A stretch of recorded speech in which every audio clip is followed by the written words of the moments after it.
अवधूत चिंतन श्री गुरुदेव दत्त. गुरुचरित्राच्या पारायणाला सगळीकडे सुरुवात झालेली आहे.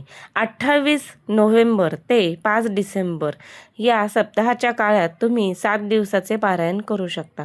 हे पारायण तुम्ही स्वतःच्या घरी किंवा केंद्रात मठात जाऊनही करू शकता. पारायणाचा महिमा खूप आगाध आहे. या पारायणाने तुम्हाला खूप छान असे फळ मिळणार आहे. सुरुवात करताना तुम्ही आधी एका तांब्यामध्ये गंगाजल घ्या आणि गोमूत्र घ्या. तुम्ही हे याचं पाणी घेतलं तरी चालेल, गुलाब पाणी. आणि हे सगळं पाणी एकत्र करून तुम्हाला आपल्या घराच्या ज्या चौकटी आहेत त्या चौकटींना शिंपडायचं आहे. कारण आपल्या घरी दत्तगुरू येतात, त्यामुळे आपल्याला आपले घर, उंबरठा सगळं स्वच्छ करून घ्यायचं आहे. ज्या काय वाईट शक्ती आहेत, वाईट निगेटिव्हिटी घरात कुठल्या पायाच्या मार्फत आलेल्या आहेत, ते आपल्या घरातून पूर्णपणे बाहेर जावं म्हणून प्रत्येक चौकटीला सुद्धा तुम्हाला हे पाणी शिंपडायचं आहे. घराचा एकूण एक कोपरा स्वच्छ करून घ्यायचा आहे. ते पाणी शिंपडताच आपल्या घराचा कोपरा स्वच्छ होणार आहे. अशा प्रकारे तुम्ही तुमच्या उंबरठ्याची छान अशी पूजा करून घ्यायची आहे. छान अशी रांगोळी दारात काढायची आहे, जेणेकरून पूर्ण असं वातावरण प्रसन्न होईल. हे पारायण केल्यामुळे तुमच्या जीवनातली जे काय अडलेल्या नडलेल्या अडचणी असतील त्या अडचणी दूर होणार आहेत.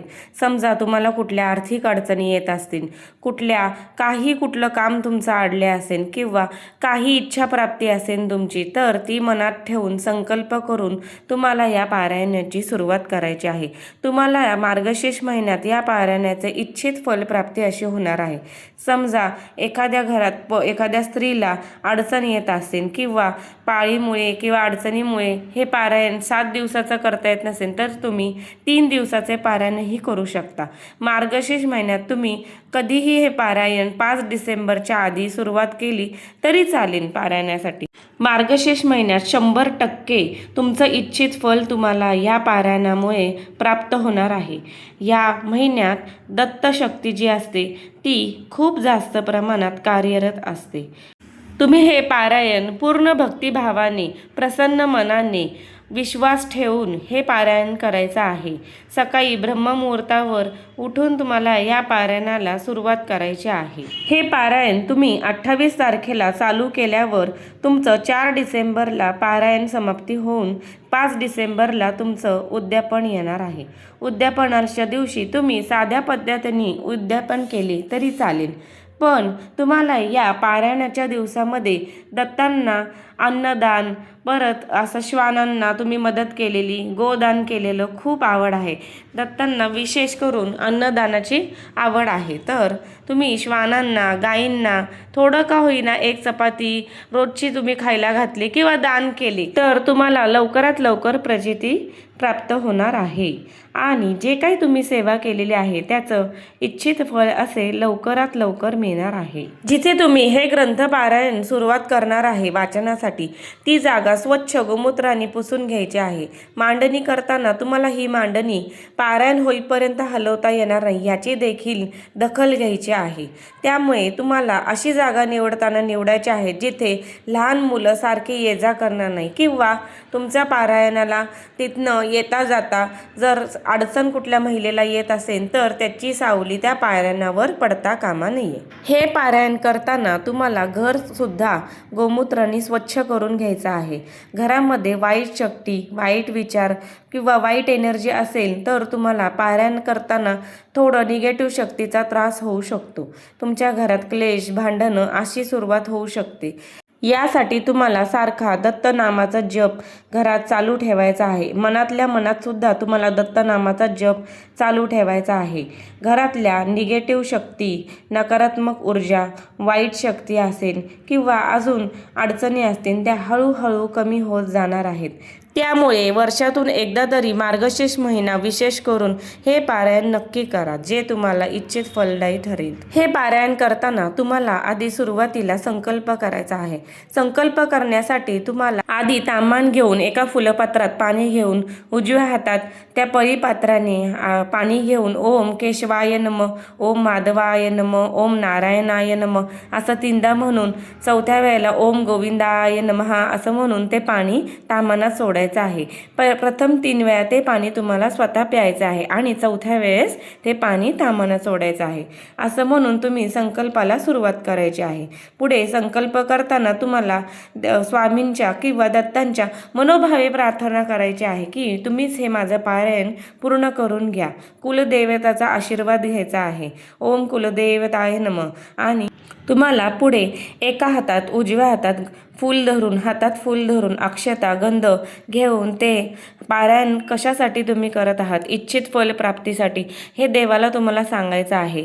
तुम्हाला तुमची आकस्मिक जी अडचण असेल, मला या पारायणामुळे सुख शांती समाधान ऐश्वर्य लाभू दे, अशी विनंती देवाला करायची आहे.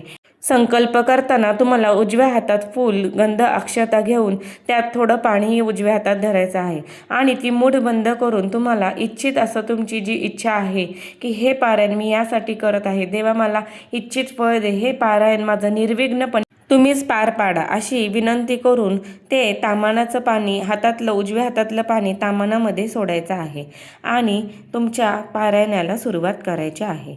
आता पाहूयात पारायणात तुम्हाला काय नियम आणि अटी लागू पडतात. हे पारायण करताना तुम्हाला नॉनव्हेज पूर्णपणे वर्ज्य करायचे आहे. तुम्हाला वशाट मांसाहार बिलकुलही करायचा नाही आणि घरातही कोणाला करून द्यायचा नाही. म्हणजे घरात तुम्ही हे नॉनव्हेज शिजवायचं नाही. जर तुमच्या घरात कोणी अनोळखी व्यक्ती प्रवेश करत असेल तर त्याच्या अंगावर गोमूत्र पाणी शिंपडा, जेणेकरून जर ती व्यक्ती कुठून बाहेरून आली असेल तर तुमच्या घराचे पारायणाचे पवित्र तसेच राखले जाईल.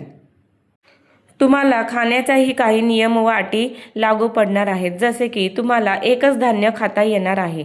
जसे तुम्ही ठरवले की मला गहू खायचा आहे तर तुम्ही 7 दिवस पारायणामध्ये गहू आणि फळभाजी खाऊ शकता. जसं दोडक्याची भाजी आहे, भोपळा आहे, म्हणजे पालेभाजी वर्ज्य आहे आणि दोडका म्हणा, फळभाज्या ज्या असतात त्या फळभाज्यांचा तुम्हाला भाज्यांमध्ये समावेश करायचा आहे. एक धान्य म्हणजे तुम्ही ज्वारी बाजरी खाऊ शकत नाही. जर तुम्ही ज्वारी ठरवले तर फक्त तुम्ही ज्वारी खाऊ शकता आणि भात हा पूर्णपणे वर्ज्य आहे. भात खाल्ल्याने तुम्हाला वाचताना आळस निर्माण होणार आहे, जेणेकरून तुम्हाला हे पारायणात चालणार नाही. आळस दिलेला किंवा कंटाळा करून पारायण केलेले हे तुम्हाला चालणार नाही. त्यामुळे भात हा पूर्णपणे वर्ज्य आहे. तुम्हाला कुठल्याही प्रकारच्या गादीवर बसता येणार नाही किंवा झोपताही येणार नाही. रात्री झोपताना तुम्हाला चटाईचा किंवा गोधडीचा समावेश करायचा आहे.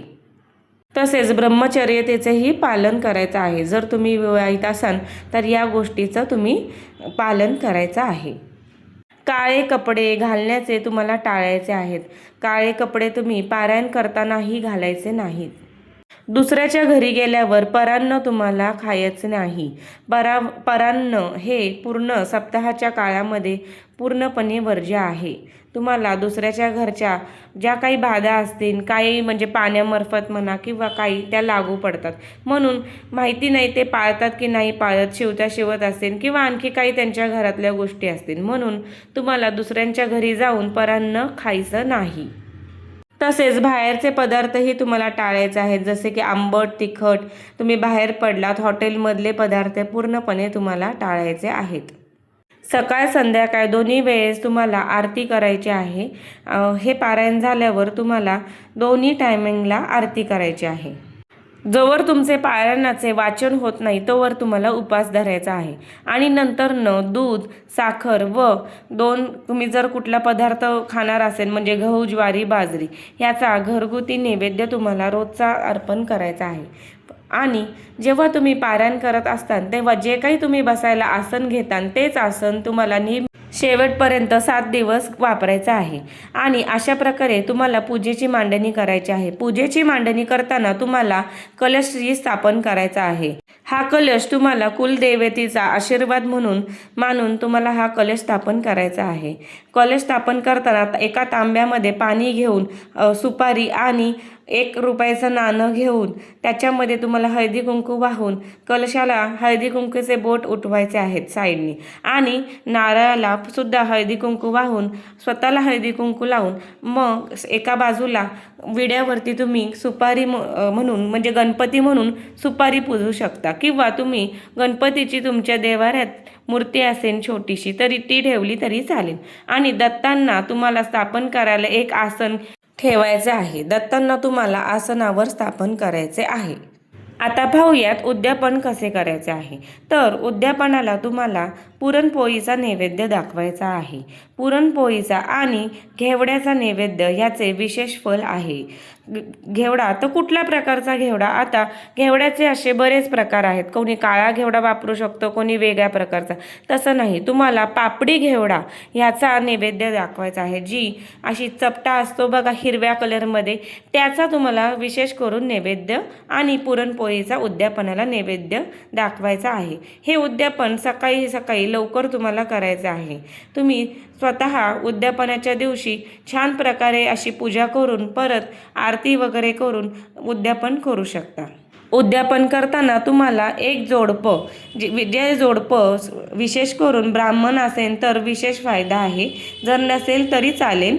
एक जोडपं जेवायला घालायचं आहे आणि एक सवाशीण असा ह्या उद्यापनाचा महिमा आहे. जेवढं तुम्ही अन्नदान करता उद्यापनाच्या दिवशी तेवढे चांगले. तुम्ही तसेच गोदान, अन्नदान आणि कुत्र्याला समजा तुमच्या आजूबाजूला छोटी कुत्री असतील त्यांनाही दान करा.